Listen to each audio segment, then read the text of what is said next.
Bienvenidos. This is a podcast that explores Latinx media and culture in its many forms. I am Dr. Rojo Robles. And I am Dr. Rebecca L. Salois. And we are Latinx and Latin American Studies professors at Baruch College in New York City. In this podcast, we will analyze Latinx film, television, literature, art, and cultures. We will consider how these works are perceived, analyze them, and investigate the real-world reflections and implication of that work on Latinx cultures in the U.S. and beyond. Welcome to Latinx Visions.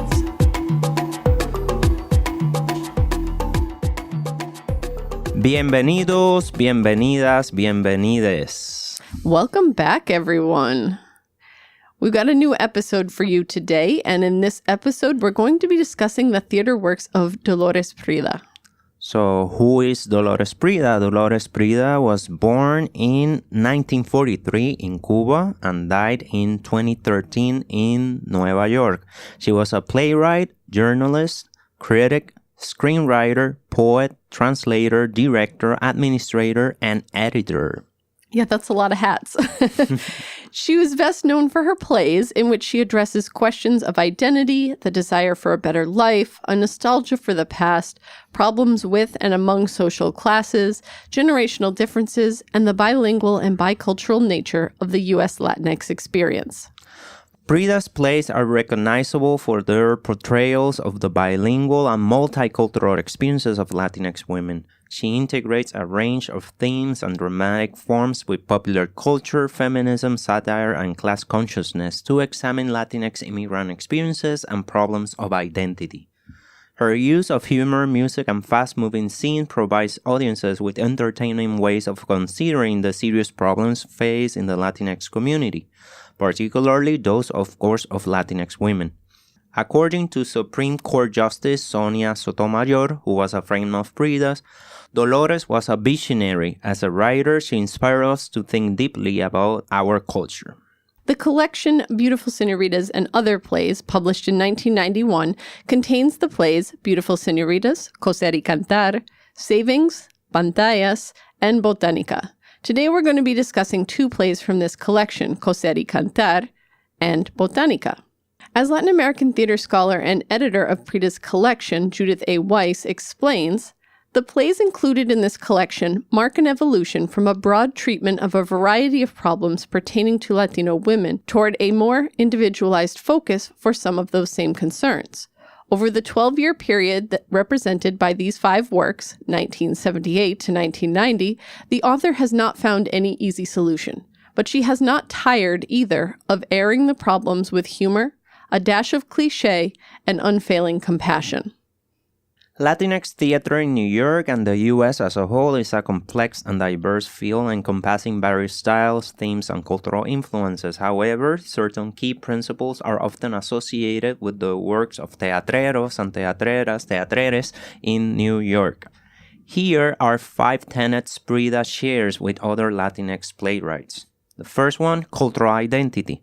Latinx playwrights and actors often explore their respective communities' experiences, histories, her stories, and traditions. Next up is social justice. Many Latinx plays address issues of social justice and inequality, such as poverty, racism, migration, and political oppression. The third one is bilingualism. Many Latino plays are performed in Spanish and English, reflecting the bilingualism and cultural hybridity of Latinx communities in the U.S. So yeah, that's something we'll see really prevalent in one of the plays we're discussing today, right? Yeah, we're gonna see that the play that I'm gonna be talking about, Coser y Cantar, takes very seriously that juxtaposition between languages. Next up is family and relationships. Many Latinx plays explore themes of family, relationships, and personal identity, often reflecting the complex and often conflicting values and expectations of Latinx culture. This is, of course, very important in Botánica. Absolutely, yeah. We'll see a lot of examples of that.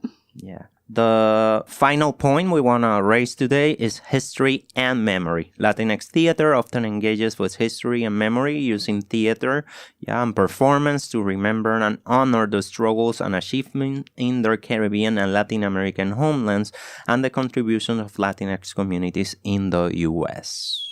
All right, so let's give a little background on the two plays that we're covering in particular. So, in Coser y Cantar, Prida writes a psychological drama, or in her words, a one-act bilingual fantasy that looks at how a Cubana living in New York City experiences and is challenged by a diasporic dysfunction that involves cultural gains and losses. The conflicted and divided woman in the play, ella, and she deal with the repercussion of her or their drive to merge in the city cultural scape while trying to protect her or their Cuban and Latin American heritage and the Spanish language as a whole. In a note, Prida explains that, and I quote, the two women are one and are playing a verbal, emotional game of ping-pong. Each continuously trespasses on each other's thoughts, feelings, and behaviors. While there are multiple entry points to discuss to this place, I will focus on how New York City is built conceptually as a diasporic city, and in the spirit of the play voy a entrar en un diálogo crítico bilingüe con el intelectual Alberto Sandoval Sánchez. The other play we're going to discuss is Botánica. And Botánica tells the story of 3 generations of Puerto Rican women living in New York City who struggle with cultural and generational gaps. Millie, short for Milagros, returns from college in New Hampshire with the desire to leave El Barrio and start her own life. Eventually, she chooses to help her mother and grandmother, mixing her family's cultural heritage with the technological skills she acquired during her education. I'll be looking at the transculturation that Millie experiences and how her journey mimics that of a pendulum, going from one extreme to the other before finding a way in which her multiple identities can coexist, and how New York is the perfect setting for this transcultural experience. At the end of the episode, we will wrap up with some recommendations, as always, for other plays by Latinx authors from New York City in which the city plays an important role.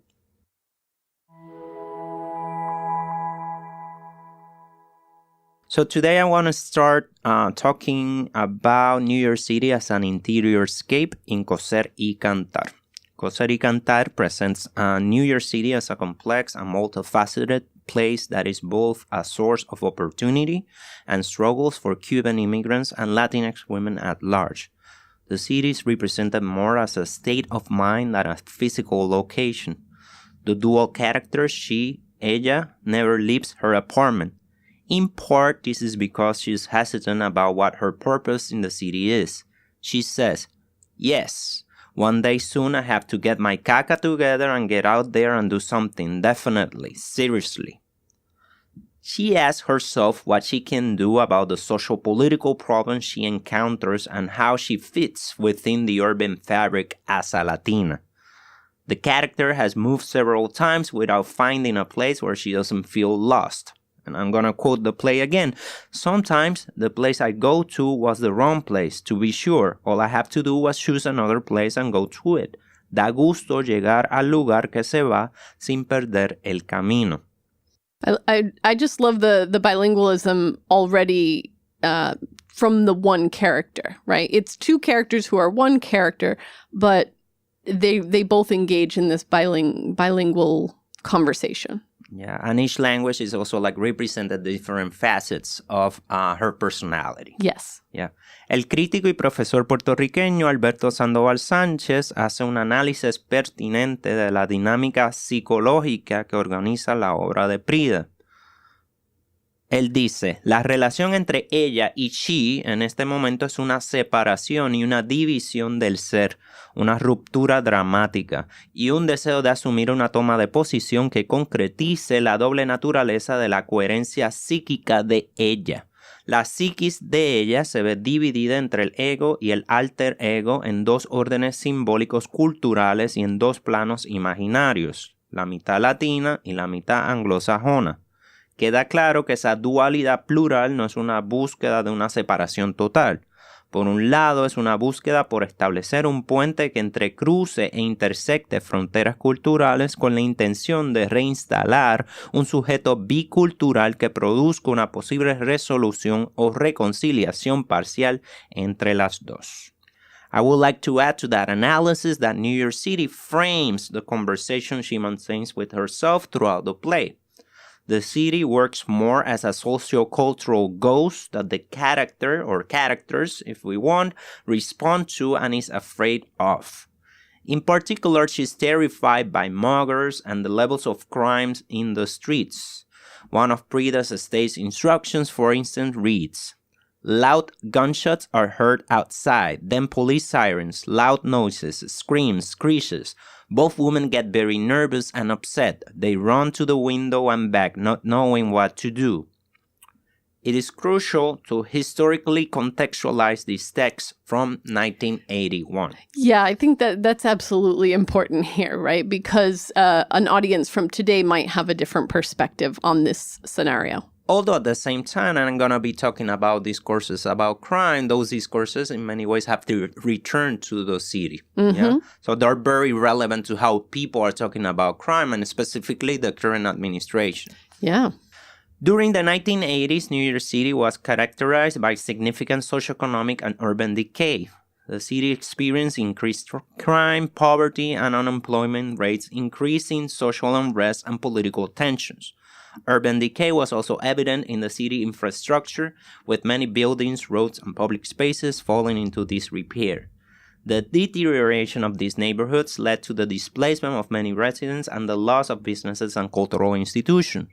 The lack of investment and neglect from the city, from the state, and the federal government led to a vicious cycle of decline, which persisted for many years, impacting the city's social and economic fabric. I see what you're saying here about the return of some of these issues, right? Yeah, it's, what we're looking at right now is, in a way, is the return of that cycle of neglect, but of the return also of the criminalization of the poor and the criminalization of people of color. Yes. Another point to present here is how the media played a significant role in shaping public perceptions of the socioeconomic and urban decay in New York City. Yeah, and politicians as well, of course. The media often portray Black and brown communities as criminals and portray urban decay as a result of their supposed inherent criminality. These fuel negative stereotypes and prejudice against Black, Asian, and Latinx people and perpetuated a narrative of fear and danger in the city that in many ways continues to this day. Yeah. The media's focus on crime and violence further exacerbated tensions and reinforced the view that residents of these neighborhoods were responsible for their own demise. As a person who is constantly aware of the news cycle and is reading mainstream publication in Spanish and English, the Cuban lady in Prida's play is hence influenced into perceiving the city as a threat. Beyond New York, the audience discovers that she is also concerned about nuclear war and the civil wars in Central America. Let's remember that this play was produced or written during the Cold War, and during a very intense period of civil wars in Latin America. Absolutely. So this topic feeling permeates the play. A question lingers in the play. To what extent New York City provides a sense of belonging for those in the diaspora, and how do Latinas thrive within these socioeconomic and media alarms? I think these are really great questions, and something we see revisited when we get to Botánica, which was published in 1990, so almost a decade later. Yeah. And we're still seeing, while there are some changes to the characters' perceptions, we are still seeing the kind of sense of belonging is still a struggle for the characters in that play as well. And it manifests itself a little bit differently. And I think the same could be true as the 21st century. Now we're into the 2020s, that there is still that struggle, but it might not look identical, right? There's different elements that are highlighted. Yeah, there's definitely a continuation between the two plays, and again, we're talking about these plays because they're relevant to our present as well. Yeah. Yeah. Prida organizes her play as an interior monologue written as a dialogue, between she and ella. This playwriting technique conveys a character's inner thoughts, feelings, and perception. So we're getting into her mind. It works as a form of narrative that presents the conflicting thoughts of this woman as they occur without any external commentary or interpretation. There's no other character besides herself. Right. Well, I mean, maybe arguably the city, but yes. Exactly. The city is kind of like they're like framing this conversation. Definitely. This interior monologue lets the reader directly experience the character thoughts and emotions about the city, about New York City. It provides insight into the character's psyche and motivations and reveals a critical appreciation of the city that might otherwise be hidden. Ultimately, her or their experiences highlight the importance of creating community and the power and need of human connection, particularly for those who may feel isolated or marginalized in New York City. Again, something very relevant today, especially when we talk about COVID and how isolated people were over the last several years. And how COVID affected our psyche. Our psyche, and in a specific Black and brown communities. So I'm going to move on to a second category that I want to explore today is New York City as a bilingual city. Okay. Right? Topic that we already started discussing. Bilingualism is a prominent feature in Coser y Cantar. It reflects the experiences of many Cuban and, of course, Latinx immigrants who navigate their life bilingually or in a bilingual environment. The play incorporates and fluctuates between Espanol and English, with the same character switching between the two languages throughout the play. Each language becomes a facet of the Cuban woman, as we were discussing before.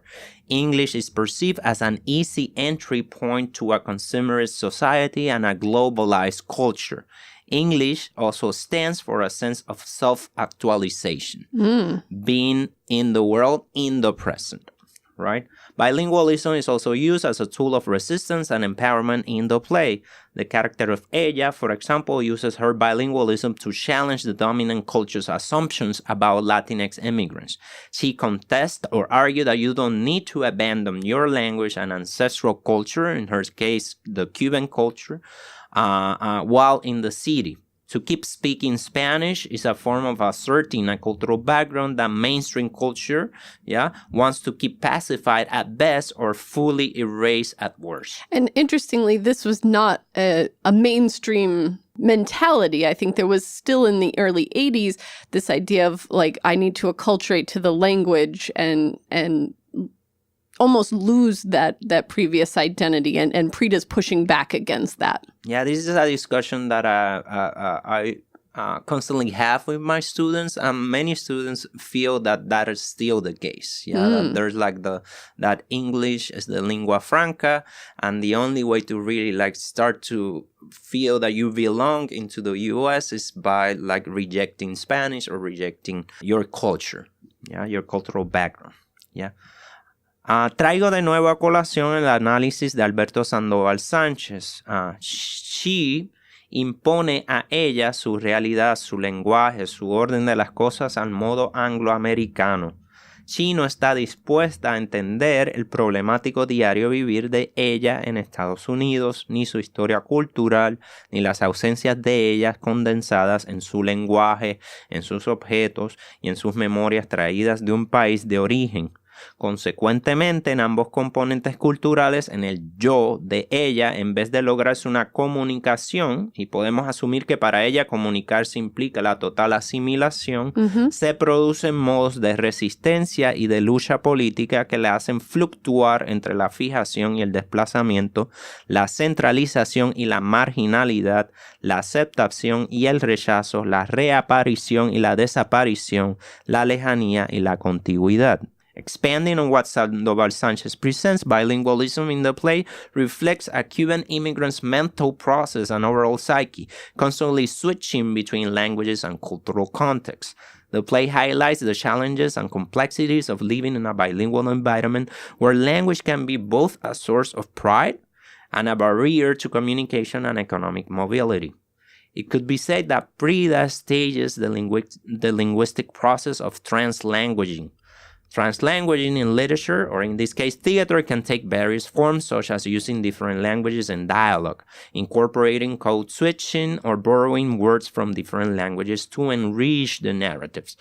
Prida's text presents Español and Inglés side by side, questioning the linguistic hierarchies of the city and the U.S. at large. Prida uses translanguaging to describe the fluid and dynamic ways multilingual individuals use their entire linguistic repertoire to communicate and understand language, and in this case, a city. I really like this term translanguaging, right? Especially how it applies to this play. I think we see it a little bit in Botánica, but Botánica is a much more Spanish dominant play. But you'll see when I get into that conversation a bit later that there is some bilingualism, and its flow is very natural. It seems quite organic to the situation. Yeah, and in many ways, this is something that I remember we talked about before, right? It's like how, like, Mili, in a way, like, there's a lot of connections between Mili and she, ella, yes. Right? And in many ways, Mili is having the same, like, inner conflicts that she and ella present in this previous play. The only difference there being that she has her family surrounding her, whereas she and ella are alone. Exactly. Yeah. So the last point I want to bring today regarding New York City in Coser y Cantar is how the city is formed or constructed through media and culture. Yeah. Through its exploration of the city's cultural landscape, the play highlights the ways in which the city can both inspire and challenge its residents, and offers a powerful reflection on the realities of life in New York City. As I mentioned, media plays a significant role in the character's life throughout the play. From television to magazine, the dual character, ella, is bombarded with images and messages that shape her or their understanding of themselves and the world around them. Media is such an intense presence in her life that she mentions that, overwhelmed, she threw the television out of the window at some point. I'm gonna read like that section from the play. Ella dice, si por lo menos tuviera el televisor, podría ver una película o algo, pero no. She says, forget about the TV set. Ella dice, tuviste que tirarlo por la ventana, y lo peor no es que me quedé sin televisor, no, lo peor es el caso por daños y prejuicios que tengo pendiente. She says, I don't regret a thing. This exchange and others in which she and ella talked about women images in magazines demonstrate how her vulnerable mental state is affected by what she is consuming media-wise. Intertextuality is a literary technique that refers to how one text is influenced by or refers to another. In the play, intertextuality describes how the media influence us in the city. Intertextuality can take many forms, including direct quotations, allusions, reference, and parodies. In her linguistic battle, Prida confronts boleros and pop, romantic longing and sexual needs, Olga Guillot, y Barbara Streisand. She also references the city's independent art house movie circuit by name-dropping the German filmmaker Rainer Werner Fassbinder and the now infamous New Yorker Woody Allen. While different directors in terms of poetics and audiovisual language, both have used their movies to portray sexual neurosis and gender constraint in Western patriarchal societies and the alienation of intellectuals. Prida echoes these same concerns as well. Mm-hmm. Yeah. Intertextuality also creates a sense of continuity and interconnectedness within the city. By referencing other texts, Prida creates a network of shared meanings and ideas, linking her work to a larger body of literature and media that has come before it and her. Mm-hmm. This can help to create a sense of tradition or lineage within a work, while also allowing authors to explore new ideas and perspectives. Como acertadamente concluye Sandoval Sánchez, como resultado de este choque cultural, el sujeto de la latina o latino está consciente en todo momento de convivir en dos, y yo aquí diría varios, territorios socioculturales. Dolores Prida en Coser y Cantar ha logrado a cabalidad trenzar territorios culturales mediante el diseño escénico, la utilería, el vestuario, la acción dramática y la tensión lingüística al presentar ante los ojos del espectador el proceso dialéctico de la dualidad unitaria del ser latino, bilingüe y bicultural. Y aquí otra vez yo diría multicultural en los Estados Unidos. Mm-hmm. As we can see in this plays, intersexuality is a powerful literary and playwriting technique that allows Prida to create new meanings and connections between different artistic works.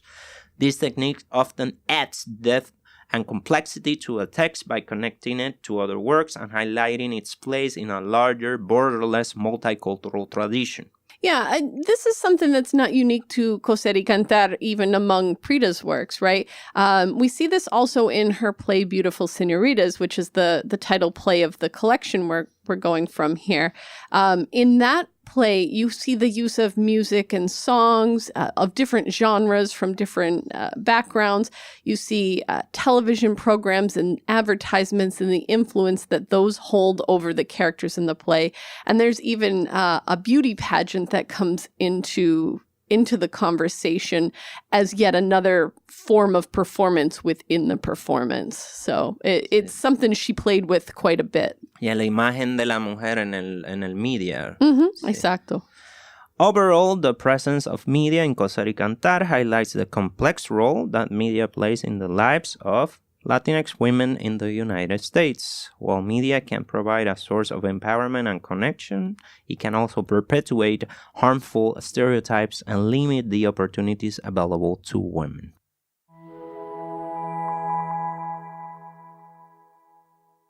All right, so next up, we're going to talk about Botánica and sort of this, I guess I'm going to call it, for lack of a better term, a sort of transcultural pendulum. So let's define that first. What is transculturation? So transculturation is a process of cultural change marked by the influx of new cultural elements and the loss or alteration of existing ones, whereby an individual continually learns and expands their cultural skills and understanding. It's not simply acquiring a new culture or losing a previous culture, but rather the creation of new cultural phenomena in which blending these cultures produces something entirely new. A common example, which I think is also relevant to this play, is Santeria, which stems from West African Yoruba and other practices, and Spanish Catholicism, right? It's sort of its own thing out of two previous cultural practices. In Botánica, our main character Milagros, or Millie as she now prefers, struggles with her own cultural identity. She grew up in El Barrio with her Spanish-speaking grandmother and mother. Her grandmother owns a Botánica, which is an herb shop where they sell spiritual cures, divine the future, and concoct cures and remedies for a number of ailments. This is Milagros' life before she heads off to college, right? This is what she knows. And there's even a point where she talks about having never left El Barrio, or very rarely.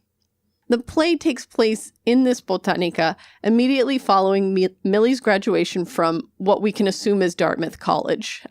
She references it being an elite college in New Hampshire, and process of elimination as someone who went to school in New Hampshire. It was definitely Dartmouth, right? Now, I lived in New Hampshire for over a decade, although in the early 2000s, not the early 90s. It's a very white state. And I think this really impacted Millie's college experience, right? She speaks to the fact that she initially dealt with a lot of prejudice as a result of her ethnic and cultural differences from the other students in the school. As she says to Rubén, "Tú no entiendes, Rubén. No fue fácil, ¿sabes? Llegar sola a un lugar donde no conoces a nadie. Yo no había salido del barrio, como quien dice, y caer ahí en New Hampshire, en una universidad donde casi todo el mundo era tan diferente a mí. It wasn't easy, believe me. Tuve que bregar con muchas cosas. Lo del nombre fue una de las más fáciles. Milagros en el barrio puede ser común y corriente. Miracles in New Hampshire? No way." So here we see the extremes that Milagros experienced in her journey to realizing who she is and who she wants to be. So imagine that pendulum, right? These are the outer points of that journey. Solo el barrio and this elite college in New Hampshire. Throughout the play, Milagros goes through a number of experiences that bring her to a place where she feels as though she has not completely sacrificed her culture, but has instead created something new that she can bring to the table that is uniquely hers. It combines her lived experiences within both cultures. So we'll go back to that bilingualism that you were talking about, the English versus Spanish. When she returns from college, we can see the ways in which language has influenced our main character's views on life. She's now Millie instead of Milagros, and she defaults to English in many conversations. As professor and scholar Wilma Feliciano explains in her article, Language and Identity in 3 Plays by Dolores Prida, the protagonist Milagros Castillo personifies the friction and fusion of life between contiguous cultures. Her double name avers to her conflicted identity. Milagros began calling herself Millie at college because, she observed, Milagros Castle isn't a great name in English. It's funny to translate the last name as well. She even feels that she needs to translate her name in order to be legible for her white peers in exactly. the elite college. It's interesting because, the idea of someone translating their name in English into its meaning it's not the same, right? So like you don't get that question, oh, this is your name, it's just acceptable. But Milagros, what does that mean? What is that name, right? It's not like, I don't know, like Jose and Joe. Like you can see those equivalencies. Next up is individualism versus community. In New Hampshire, Millie has learned to survive using a sort of U.S. American individualism. This contrasts with the communal nature of her Puerto Rican influence upbringing. This conflict causes an internal struggle for Milagros to reconcile upward mobility and family loyalty. She questions whether she can have both.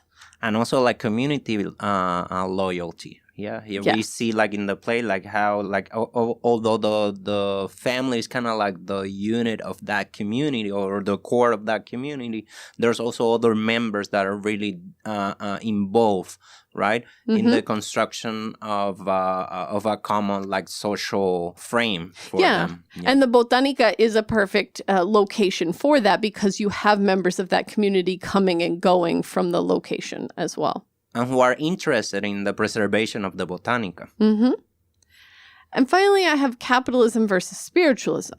Now, Millie went to college for business administration, and that's what she's pursuing as a career. Her goal is to get a job at Chase Bank and move downtown. She wants nothing to do with the Botánica because, in her eyes, it's not profitable. We also notice in the place how like she's also ashamed of the Botánica and what it represents, right?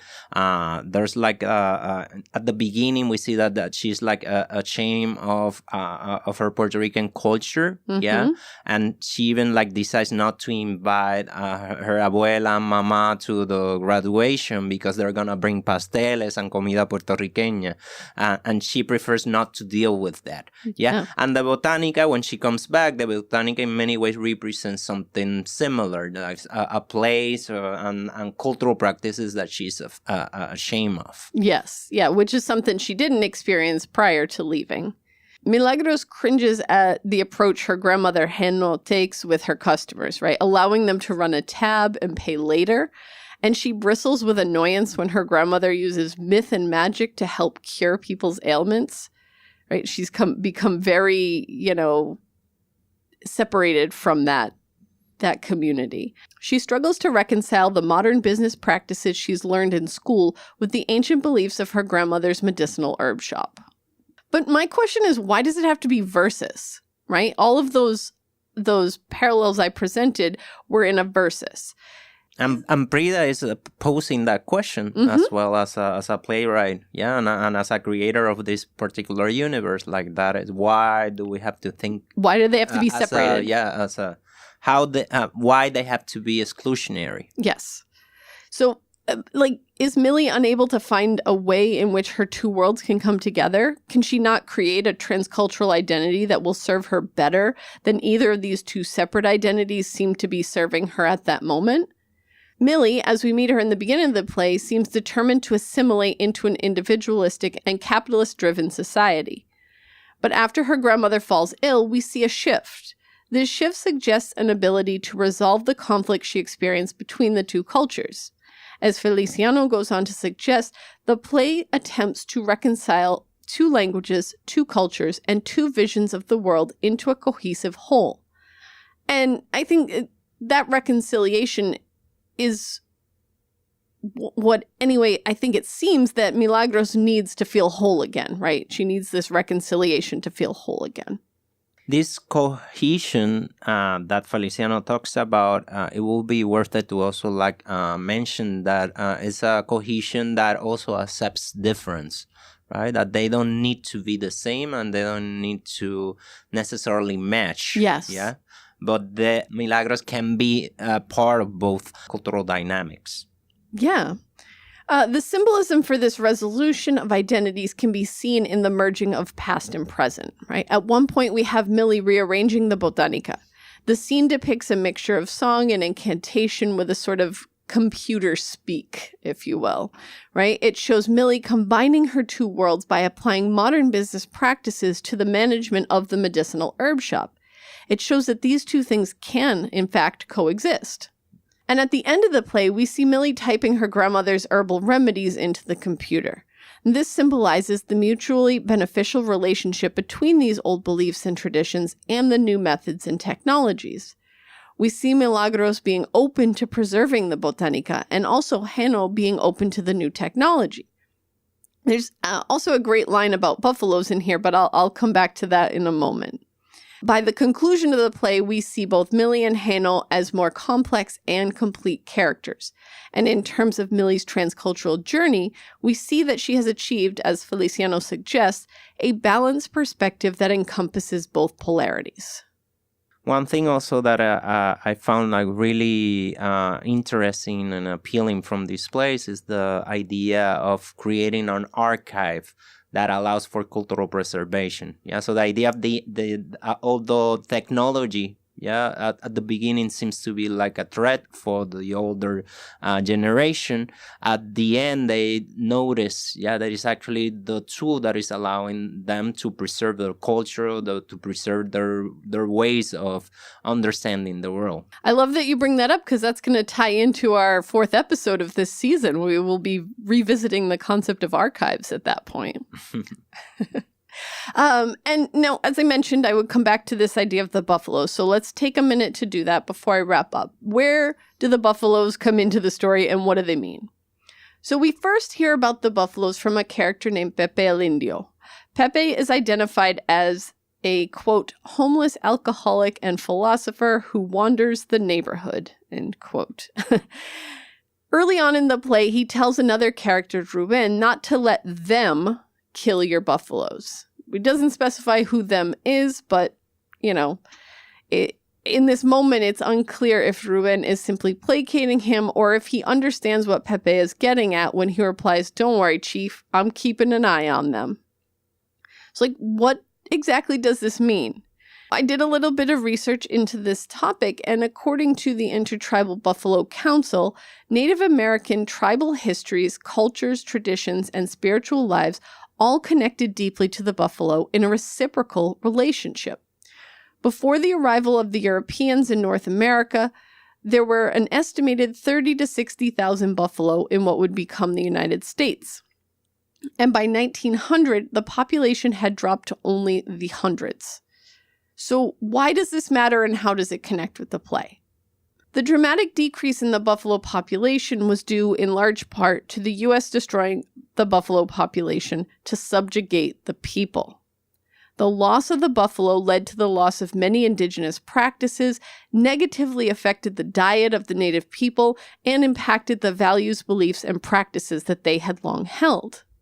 So when Pepe el Indio tells Ruben not to let them kill your buffalo, or when he complains to Doña Jeno that they are killing our buffalo, and when he tells Milagros that she must protect your little buffalo, what does he mean? Who are they? Now, the suggestion here, of course, is that they are the colonizers. They are those who have stolen the land, but also the language, culture, and traditions. Millie is at risk of losing her buffalo, but as Pepe assures her, Don't worry, you're safe here. Yes, indeed, because Doña Geno has her ceiba tree and nothing can bring it down.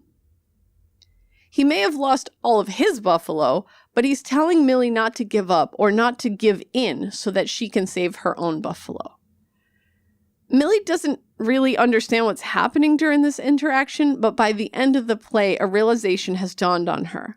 When the real estate developer calls with yet another offer to buy her grandmother's building, Millie tells them, "My buffaloes are not for sale." In other words, she's not giving up who she is. She's not giving in to the colonizer. She may be bringing some of what she learned into her future, if anything, but that's only to save her metaphorical buffaloes, right? It's only to save La Botánica. It's great how like Prida also like connects Puerto Rican culture to other like indigenous societies in what is now the United States. That is very like refreshing because it's creating politics and alliances, with other marginalized groups in the U.S. Yeah, beyond the Puerto Ricans, of course. Exactly, and addressing the multiple communities who have been oppressed by those European colonizers, right? This is something I have noticed, in Caribbean and Latin American playwrights, writers, and in general in Latin American cultures, but in a specific also within discourses about nation building, is that even though there's an acceptance, or an awareness of the African element in our cultures, in our Caribbean and Latin American cultures, at times, the indigenous heritage is centralized on, and kind of like the Africanidad is pushed to the side, right? There's something of that, in this play, when with Pepe El Indio kind of like representing that commentary on colonialism. And although La Botánica is actually a site of Africanness, and African culture, when discussing, the processes of colonialism, kind of like that aspect, that cultural aspect get erased or at least silenced, right? I mean, the family isn't explicitly stated to be Afro-Boricua either, but there's a lot of allusion to that in the cultural practices that they engage in because of the Botánica, because of the engagement with the Santos and with the Yoruba practices and all of this that kind of come into the Botánica itself. There's allusion to that. And it is how like the Africanidad tend to be marginalized even within discourses that are critiquing colonialism, right? And this is something that happens within the play, but it's not particular to this play. It's something that happens generally, in the cultural production of Latin America, in the cultural production of Puerto Rico and the Caribbean. And it's important to note how it happens and how like there's so many examples of that. It's something also that happens, for example, we discussed in the last episode, we discussed Bodega Dream, and something similar happened, right? There's a level of anti-blackness happening in Bodega Dream. And here I wouldn't say like there's an element of anti-blackness, but there's like a certain level of erasure. The not acknowledging directly, I think, is tantamount to an erasure.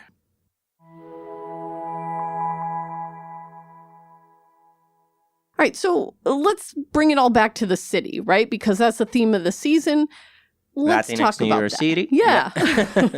I was thinking that maybe we can talk about cultural fragmentation. While New York City is generally recognized as a melting pot, a sancocho of cultures, many instances of cultural fragmentation can be observed in various aspects of life in the city. Dolores Prida was very aware of this division. One example of cultural fragmentation in New York City is the clustering of ethnic and cultural groups in certain neighborhoods. One example of cultural fragmentation in New York City is the clustering of ethnic and cultural groups in certain neighborhoods. An example presented in Botánica is Harlem, or El Barrio, as an almost exclusive Puerto Rican and Latinx neighborhood. This clustering of ethnic groups, which promotes cultural retention, as we saw in the play, can also create a sense of isolation and separation between communities, especially when these divisions unveil inequities connected to white supremacy, to the killing of the buffaloes. Yeah. In the play, Millie is affected by this urban fragmentation and what it signifies in terms of systemic destitution. She wishes to overcome it by selling the family building and moving downtown. She initially sees this move as economic mobility and as a move to whiteness insofar as it is a social structure that permits access to power. Another example of fragmentation is the existence of language barriers. In New York City, many different languages are spoken, and while English is understood as the lingua franca, not all residents speak it fluently. This can lead to difficulties in communication on an institutional scale and a sense of exclusion for those who do not speak the dominant language. Right. This situation is at the core of Coser y Cantar. The dual woman knows how Spanish holds and expresses her Cuban culture, but it is a language that is racialized and discriminated against in the city as it signifies social vulnerability. English, on the other hand, is perceived as the language of success and belonging, yet the possibilities of fitting in only come at the price of linguistic and thus cultural erasure. Yeah. I think this kind of ties into something I wanted to bring up with the city is this idea of, we've heard the term thrown around like living in the hyphen or living in between, which ironically has a hyphen in it. New York is one of those places where at times it may be easy to hide from that feeling of in between. And I think we see this with Milagros before she leaves for college, because she talks about never leaving El Barrio. Her whole community is that community that is speaking Spanish, that is engaging in those cultural practices, right? Those fit the identities that she embodied at that point in her life. But after returning from college, it held more of an in-between space for her. She had gone from only El Barrio to New Hampshire, and now she's coming back not only to her family in El Barrio, but to a new life and a potential future job with Chase Manhattan Bank, right? And that already, like, those two spaces within New York create an in-betweenness. And I think New York has always been a place of in-between on a larger scale. Like, sure, within El Barrio, maybe within the Botánica, within her family unit, she felt as though she belonged. She didn't feel in between. But now that her world has opened up, she feels a little bit differently. And I think there's a great quote from Rubén in the play that really helps put this into perspective. He tells us, ¿Qué quiere decir ser de aquí? Pues para mí, ser de aquí es mango y strawberries, alcapurrias y pretzels, Yemayá y los Yankees. Yo no veo la diferencia. What's the big deal? Eso es lo que somos, brunch y burundanga, quiche y arroz con habichuelas, Chase Manhattan y la bolita. Todo depende de cómo empaques tu equipaje, which is a great play on on the translation there. Pero todo es parte de él. Todo es la misma cosa. You see, I decide what it means to be from here. Porque afuera hay muchos que piensan que aunque hayas nacido aquí y te cambies el nombre a Joe o Millie, they think you're not from here anyway. So basically, you may be labeled as outside or in between, but what he's presenting here is that what matters is how you see yourself in relation to this city. And also Rubén is someone in the play that also defends that the importance of keeping these spaces alive. Yeah, he cares about La Botánica, he cares about the family, he cares about Millie, but he cares about the possibilities of transculturation in a healthy way. I think that comes into play with the fact that he attended college at Hostos Community College in the Bronx. Yet another CUNY school shout out in this season's episode.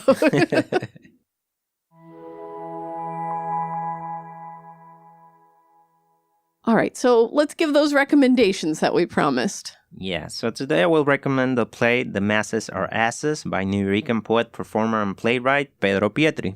My Masters Are Asses is a satirical play that offers a sharp critique of the political and social system that govern Puerto Rican immigrant communities in the United States and the U.S. mainstream perception of revolutionary movements in Latin America and the global South.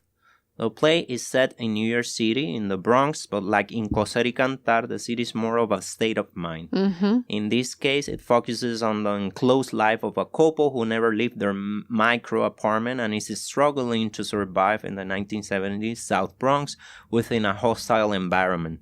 The couple in the play build an imaginary world in which they are wealthy, thriving, and ready to critique the lower classes and the wave of left-wing revolutionary movements of the era. They engage in a performance within a performance as a way to avoid the trauma of struggling with issues such as discrimination, extreme poverty, street and gender-based violence, and police brutality. The title of the play, The Masses Are Asses, refers to Pietri's belief that working-class people are often exploited and manipulated by those in power, many times with their consent. Pietri uses humor and metafictional tools to criticize the political and social system that perpetuate this exploitation. So this reminds me a lot of the Jose Triana play Noche de los Asesinos, where you have the three siblings in the play. They're creating their own plays to escape from the realities of the world that they're in and pretending that they are one another, pretending that they are each other's parents, and sort of revealing realities while at the same time trying to esconder from them, right? To hide away from those realities. Mm-hmm. Yeah, I haven't read this one or seen it performed yet, so I will have to check it out. I'm going to talk about La Gringa by Carmen Rivera.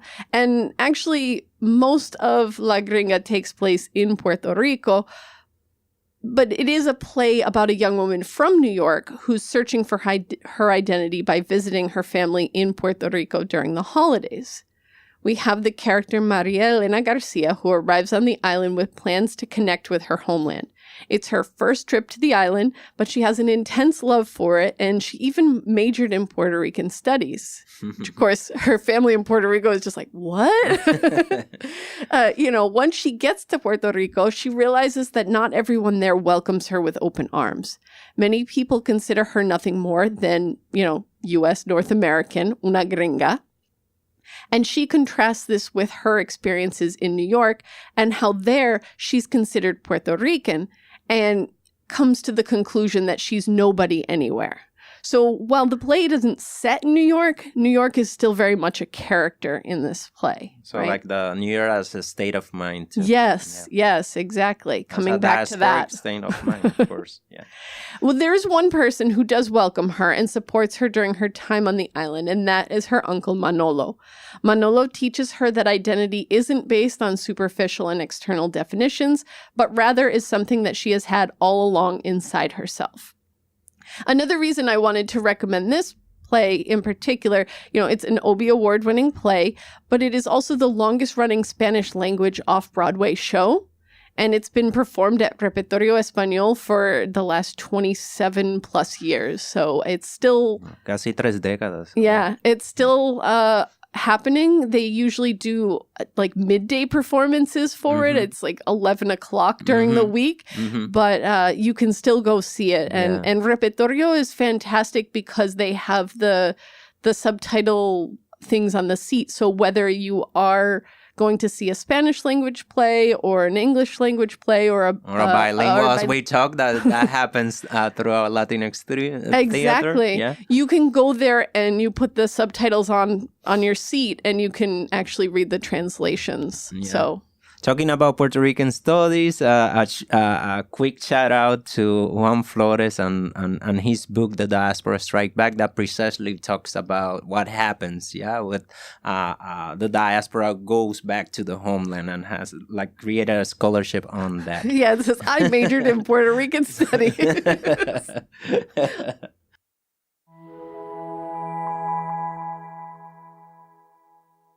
Gracias por acompañarnos. Thanks for joining us for this episode. Let us know what you thought about our coverage of these two plays. We'd love to hear from you. You can always reach out to us on social media or by email. Follow the podcast on Twitter and Instagram at Latinx Visions or send us an email address at latinxvision@gmail.com. Subscribe to us on Spotify, Stitcher, Apple Podcasts, Google Podcasts, or wherever else you get your podcast.